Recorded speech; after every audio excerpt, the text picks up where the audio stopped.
Amados hermanos, buenas noches, que Dios bendiga cada una de sus vidas. Quisiera por favor que me acompañen, vamos a leer la Biblia juntos en el Evangelio de San Juan, capítulo 5, del versículo del 1 al 9. La Biblia la leemos en el nombre del Padre, del Hijo y del Espíritu Santo y dice así. Tiene como título el paralítico de Betesda. Versículo 1, después de estas cosas había una fiesta de los judíos y subió Jesús a Jerusalén. Y hay en Jerusalén, cerca de la puerta de las ovejas, un estanque, llamado en hebreo Betesda, el cual tiene 5 pórticos. En estos yacía una multitud de enfermos, ciegos, cojos y paralíticos, que esperaban el movimiento del agua, porque un ángel descendía de tiempo en tiempo al estanque y agitaba el agua, y el que primero descendía al estanque después del movimiento del agua, quedaba sano de cualquier enfermedad que tuviese. Y había allí un hombre que hacía 38 años que estaba enfermo. Cuando Jesús lo vio acostado y supo que llevaba ya mucho tiempo así, le dijo, ¿quieres ser sano? Señor, le respondió el enfermo, no tengo quien me meta en el estanque cuando se agite el agua, y entre tanto que yo voy, otro desciende antes que yo. Jesús le dijo, levántate, toma tu lecho y anda. Y al instante aquel hombre fue sanado, y tomó su lecho y anduvo, y era día de reposo aquel día. Gloria a Dios. Quiero hablar en esta noche del paralítico de Betesda. Nos encontramos, amados hermanos, en otro sermón que pronunció nuestro Señor Jesús, y está basado en un milagro, el cual es uno de los hechos extraordinarios que muestran cómo es salvada a una persona. Cuando leemos la palabra del Señor y que Jesucristo convirtió el agua en vino, Él nos enseñó que la salvación es por medio de la palabra de Dios. Luego, en la curación del hijo del noble, el Señor Jesucristo nos muestra que la salvación es por fe. Y en este sermón que nosotros empezamos en esta noche a meditar, nos enseña que nos ha sido dado gratuitamente la gracia de nuestro Dios. Vino a nuestras vidas en Jesucristo, a través de nuestro Señor Jesucristo. El versículo número 1, que nosotros le dimos lectura hace un momento, dice, después de estas cosas había una fiesta de los judíos y subió Jesús a Jerusalén. Después de estas cosas, dice, ¿cuáles cosas? O sea, lo que ya había pasado. Primero, la entrevista con Nicodemo. Luego vimos a Jesús cuando tuvo el encuentro con la mujer de Samaria. Antes del pasaje leído, nos encontramos con la sanidad del hijo de un noble. Jesús de Galilea va a Jerusalén, dice la palabra del Señor. Y en el versículo 2 dice, y hay en Jerusalén, cerca de la puerta de las ovejas, un estanque llamado en hebreo Betesda, el cual tiene 5 pórticos.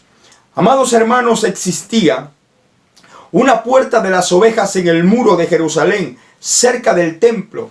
Lo podemos ver en Nehemías capítulo 3, versículos del 1 al 32 y el capítulo 12 del 39.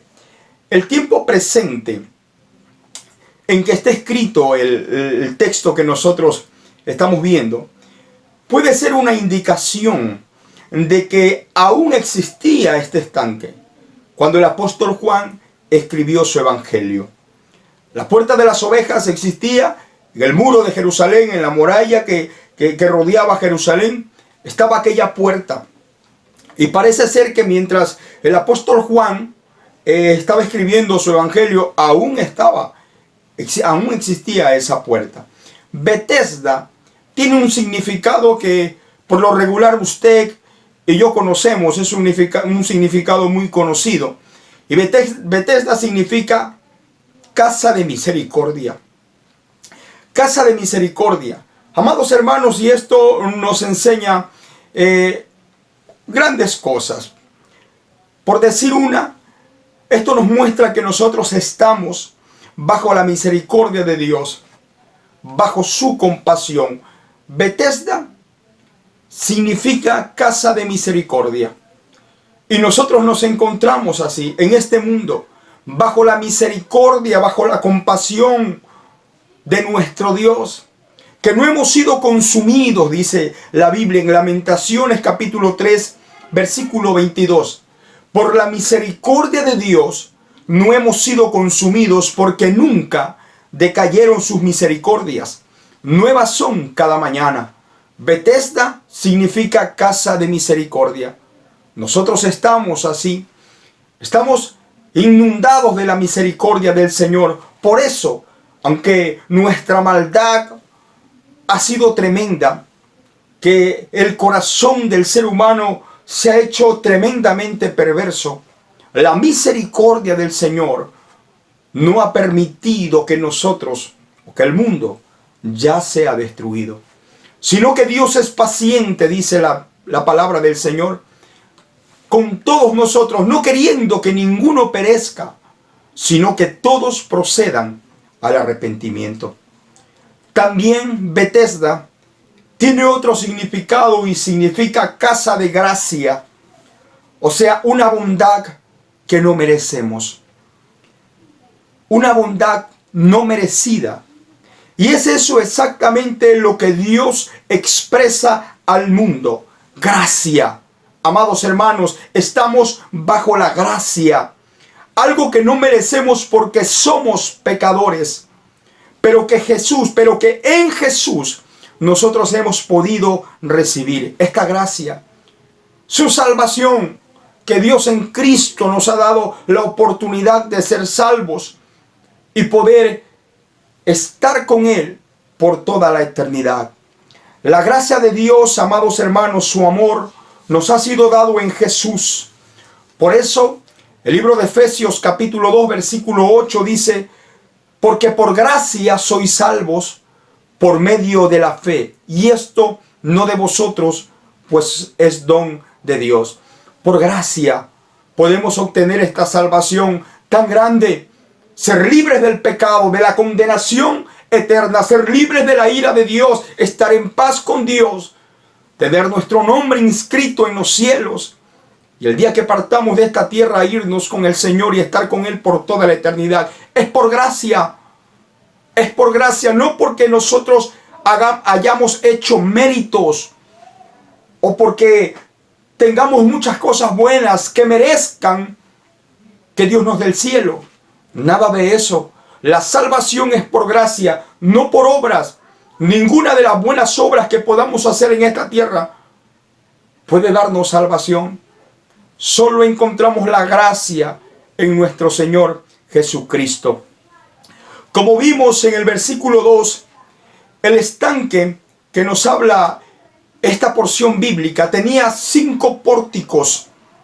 Y en estos yacía una multitud de enfermos. En estos 5 pórticos estaba una multitud de enfermos. Unos eran ciegos, otros eran cojos y otros eran paralíticos, que esperaban, dice la Biblia, el movimiento del agua.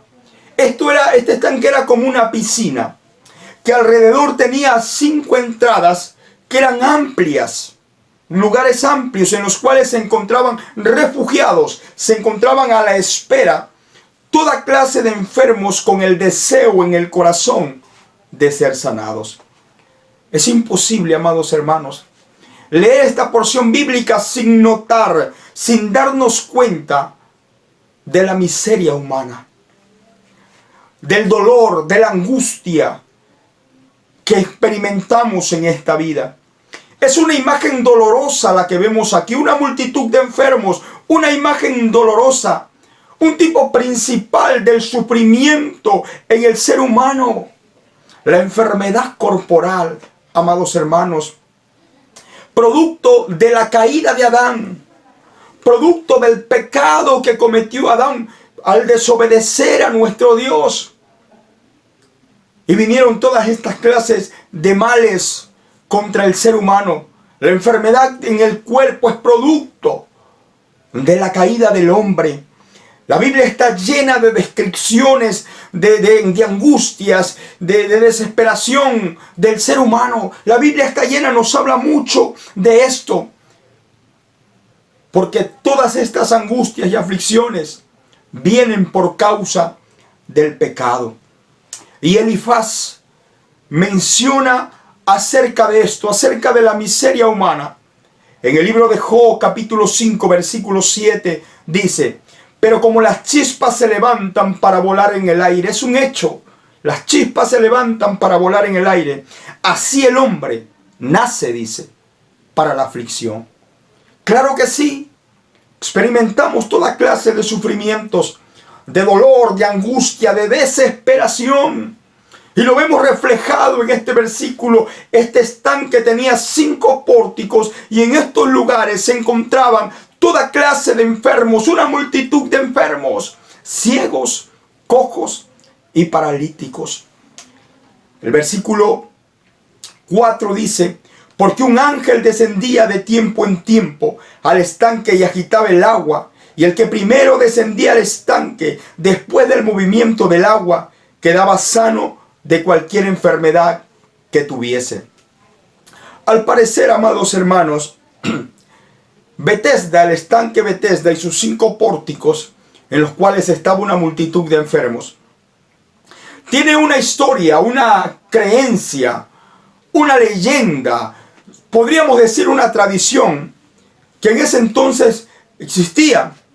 Y se creía que venía un ángel que descendía a aquel lugar. Y cuando el ángel movía las aguas de aquel estanque, de aquella piscina, el enfermo que primero entraba a aquellas aguas mientras estaba en movimiento, podía quedar sano de cualquier enfermedad que tuviese. Estos enfermos que estaban ahí, estaban a la espera de que sucediera esto. Tenían puesta su confianza en una creencia incierta, en una leyenda. Tenían puesta su confianza en aquello. Y aún, amados hermanos, si hubiera sido cierto, les hubiera sido difícil a estas personas poder entrar cuando el ángel descendía a mover las aguas, ya que unos eran ciegos.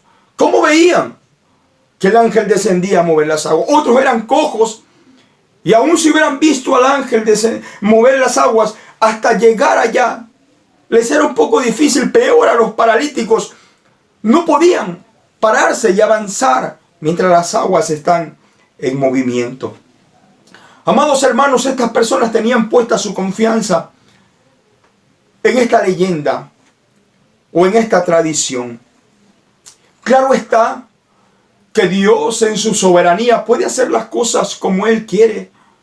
Dios puede hacer grandes cosas y a través de la forma que sea lo puede hacer. Pero no vemos en la Biblia otra mención acerca de que Dios usó un ángel o un estanque para sanar a personas.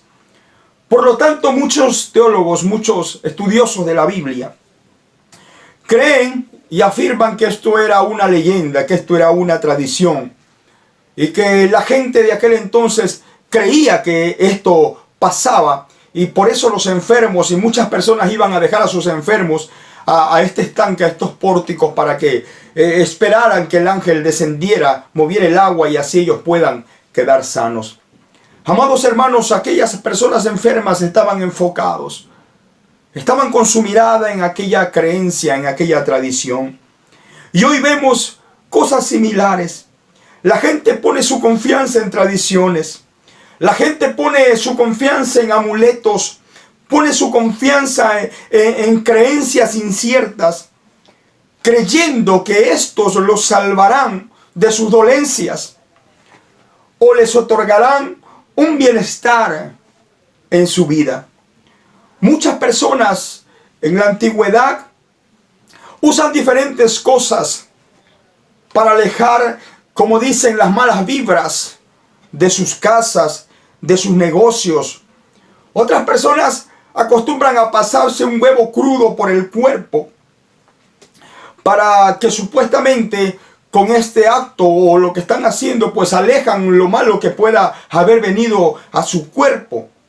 Otros hacen penitencias, cargan cruces, caminan de rodillas para de esta forma, dicen ellos o creen ellos, esa es su tradición, que al hacer todos estos sacrificios o al aplicar o hacer todas estas cosas que hemos visto a través de los tiempos, es lo que puede producir en ellos una bendición, o puede traer una bendición, o puede traer un bienestar físico a su vida. El pasarse un huevo, el poner ruda en la casa. Otras personas usan el acero para supuestamente alejar las cosas malas de su vida.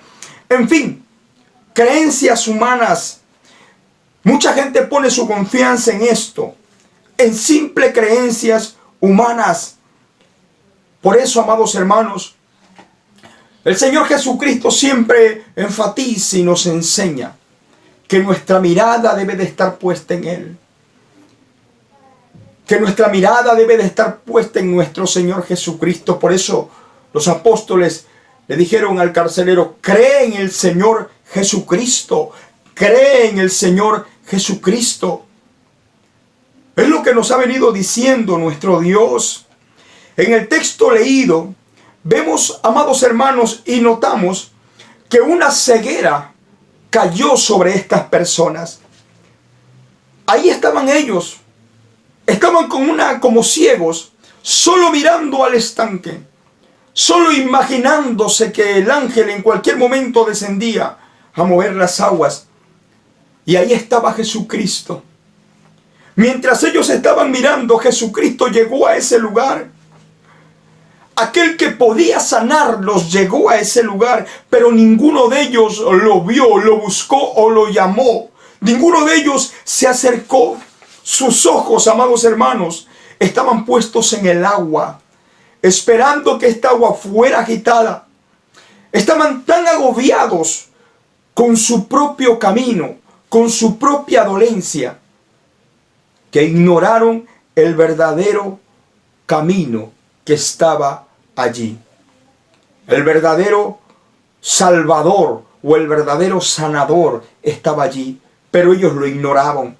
Ellos lo ignoraron, estaban como cegados, viendo al estanque, y no se daban cuenta que el Señor Jesucristo entró a ese lugar.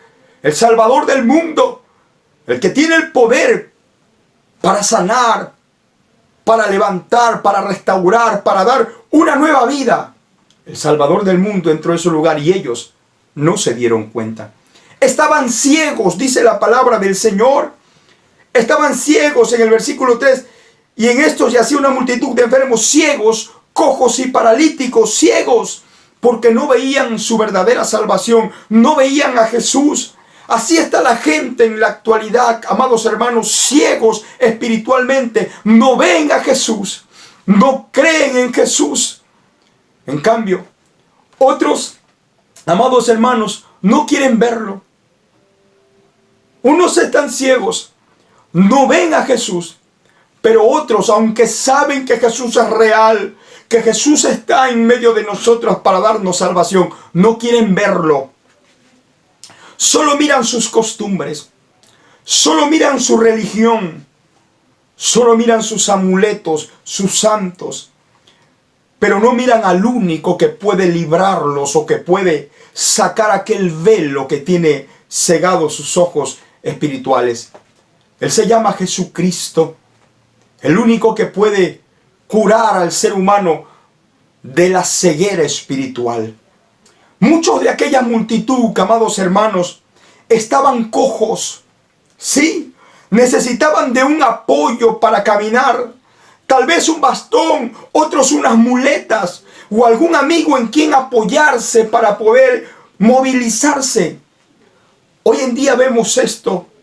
Hoy en día vemos cojos espirituales que no pueden mantenerse en pie por sí mismos, viven cayendo de pecado en pecado, cojeando en esta vida, incapaces de escapar de los vicios. Son lentos, son débiles, son vencidos por el adulterio, son vencidos por la fornicación, son vencidos por el alcohol, son vencidos por las drogas, en fin, cojos espirituales que viven cayendo de pecado en pecado.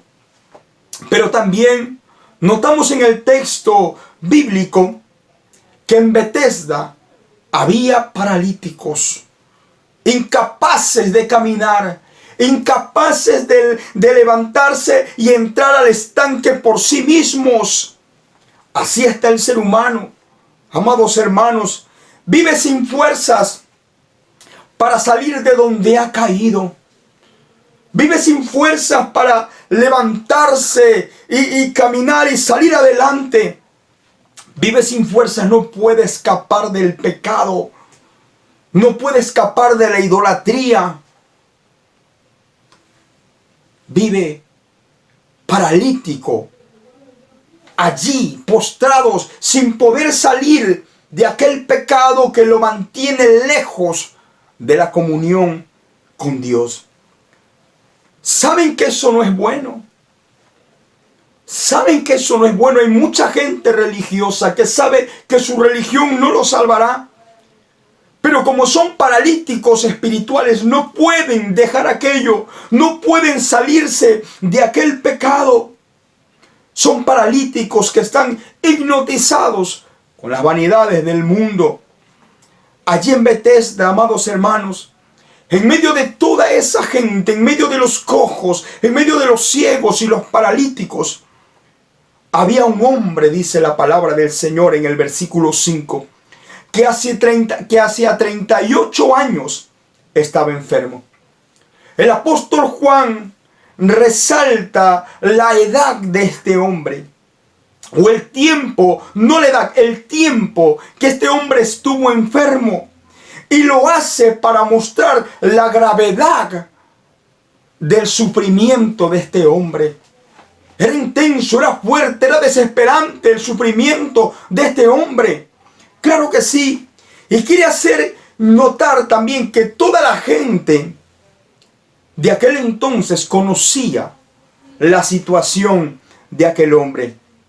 Por lo tanto, la sanidad de este hombre iba a ser seguro que sería tomado como un milagro divino y no como una casualidad. 38 años enfermo. Amados hermanos, aparentemente este hombre frecuentaba aquel estanque, porque no es que pasó los 38 años de su enfermedad allí en ese estanque. Parece ser que lo traían. Por eso de tiempo en tiempo, dice la palabra del Señor, puede ser que en cada fiesta o puede ser que cada año en la Pascua llevaban a este hombre allí. Puede ser que esto haya pasado. Lo llevaban con la esperanza de que este hombre quede sano. Pero era una esperanza que lo había desilusionado a este hombre ya por mucho tiempo. Tanto tiempo yendo a un lugar sin encontrar respuesta. Estaba desilusionado. Cuán importante es, amados hermanos, no perder la esperanza en que podemos ver algo mejor, en que podemos obtener algo mejor. No perder la esperanza de poder conseguir que Dios mire nuestro caminar y nuestro corazón y obre a nuestro favor. Cuán importante es confiar que llegará la bendición de Dios, que llegará lo que tanto esperamos, que en cualquier momento, aunque demore un poco, al final la bendición llegará. Amados hermanos, no podemos perder la esperanza y la confianza en Jesús. 38 años llevaba este hombre paralítico. Y al fin, él pudo ver su deseo cumplido. El versículo 6 dice, y cuando Jesús lo vio acostado y supo que llevaba ya mucho tiempo así, le dijo, ¿quieres ser sano? Jesús, amados hermanos, eligió a este hombre de la multitud. ¡Qué bienaventuranza es esta! Ser escogidos por Dios. Todo aquel que ve y cree en Jesús se convierte en un escogido de Dios. ¡Qué bienaventuranza, qué dicha, qué gloria es esta de ser escogido de Dios! Este hombre entre la multitud fue escogido por Jesús y le hizo la pregunta, ¿quiere ser sano? Conoció su dolor, su sufrimiento. ¿Quiere ser sano?, le preguntó. Y nos preguntamos nosotros, ¿por qué le preguntó si quería ser sano? Si es obvio que si estaba en Betesda, es porque este hombre anhelaba ser sano, anhelaba poderse poner en pie. Claro que sí, ¿Por qué Jesús le preguntó esto? Amados hermanos, todo enfermo quiere ser sano, pero aunque esto es así, suele pasar lo contrario. Muchos no quieren ser sanos. Se acostumbraron a su enfermedad, se acostumbraron a su dolor y dejaron de creer que aún puede venir un milagro para sus vidas.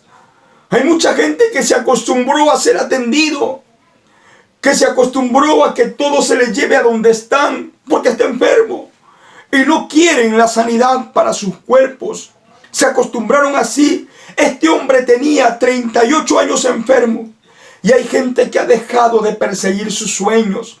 Hay hermanos que han dejado de perseguir sus sueños porque ya tienen muchos años buscándolos y no han encontrado lo que han deseado en su corazón. Por lo tanto, ya han perdido la esperanza, ya han perdido hasta la fe de poder obtener aquello que buscaron por mucho tiempo. Empezaron a perder la esperanza de poder conquistar sus sueños y sus deseos. Hay gente que ha venido pidiéndole mucho tiempo al Señor algo en especial. Y al no haber cumplido su deseo, dejaron de creer ya. Pero la Biblia dice, amados hermanos, en el Salmo 41, el salmista dijo: pacientemente esperé a Jehová, y Él me oyó, se inclinó a mí y oyó mi clamor. Claro que sí, pacientemente, tal vez por mucho tiempo, muchos años, ha venido pidiéndole algo a Dios. Siga creyendo que su bendición puede llegar. No deje de creer, no pierda la esperanza y la fe en Jesucristo, porque las cosas son en el tiempo de Dios. Y el tiempo de Dios es perfecto, es el mejor, es el indicado, es cuando las cosas salen bien, cuando esperamos que las cosas que deseamos vengan en el tiempo de Dios con paciencia. Será de bendición para nuestras vidas, porque Dios sabe cómo hacer las cosas. También notamos en el texto, amados hermanos, que este hombre no le contestó la pregunta a Jesús. Jesús le dijo: ¿quieres ser sano? Y él no le contestó, sino que le dio sus razones del por qué él no podría entrar al estanque. Y el versículo 7 dice: no tengo quien me meta al estanque cuando se agite el agua, y entre tanto que yo voy, otro desciende antes que yo. Esta fue la respuesta de este hombre paralítico. Y tal vez cuando le estaba respondiendo esto a Jesús, él seguía mirando al estanque y solo le respondió a la voz que estaba hablando. Amados hermanos, aún cuando hubiera habido una docena de hombres que lo ayudaran, no hubiera podido hacer lo que Jesús hizo por él. Se quejó ante Dios, ante Jesús, y le dijo: Señor, no tengo quien me meta al estanque cuando se agite el agua. Aunque hubiera habido muchas personas dispuestas a ayudar a este hombre para meterlo al estanque, ellos no hubieran podido hacer lo que Jesús hizo por él. El pecador perdido no necesita ayuda de hombre alguno, amados hermanos. El ser humano no necesita ayuda de hombre alguno para encontrar la salvación. El ser humano necesita sanidad divina en su corazón. Necesita a Jesús. Necesita la mano de Cristo obrando en su vida y trayéndola a la comunión y a la paz con Dios. La misma pregunta que Jesús le hizo al paralítico: ¿quieres ser sano?, lo sigue haciendo en la actualidad. Hoy Dios, a través de sus siervos, a través de la iglesia de Cristo, le sigue preguntando a la gente: ¿quieres conocer a Jesús? ¿Quieres ser salvo? Y muchas contestan como este hombre: ahora no, tal vez más después. Es que tengo que hacer esto o aquello. Es que no puedo hacer esto o lo de acá. Hoy la gente sigue contestando de la misma forma que este paralítico le contestó a nuestro Señor Jesucristo. Ponen excusas. Hay otros que sí quieren. Claro que sí quieren. Pero no pueden solos, porque para poder cambiar, amados hermanos, necesitamos a Jesús. Hay mucha gente que tiene el deseo en su corazón de ser una nueva persona, de abandonar esa vida de pecado, esa vida de costumbre, esa vida de religiosidad, de abandonar toda aquella vida que le causa vergüenza, pero no puede, porque el ser humano no tiene las fuerzas para cambiar su corazón, no tiene el poder para transformarse en una nueva persona. El poder lo tiene Cristo, el único que puede cambiarnos y darnos una nueva forma de vida. Por eso la palabra del Señor dice, de modo que si alguno está en Cristo, nueva criatura es. Las cosas viejas pasaron y aquí todas son hechas nuevas. Si alguno está en Cristo podemos ser nuevas personas. Con la pregunta que Jesús le hizo al paralítico, amados hermanos, también lo llevó a que deje de ver aquel estanque.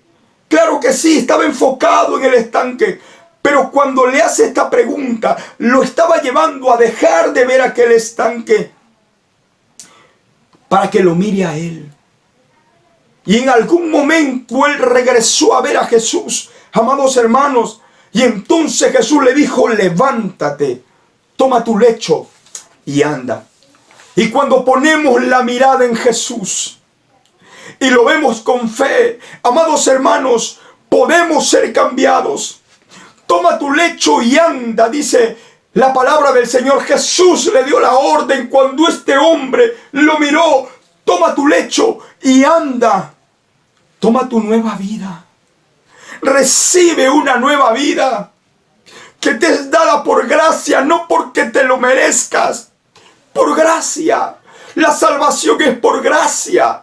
Dios le da al mundo gracia. Dios ha derramado sobre este mundo gracia, bondad, amor, misericordia.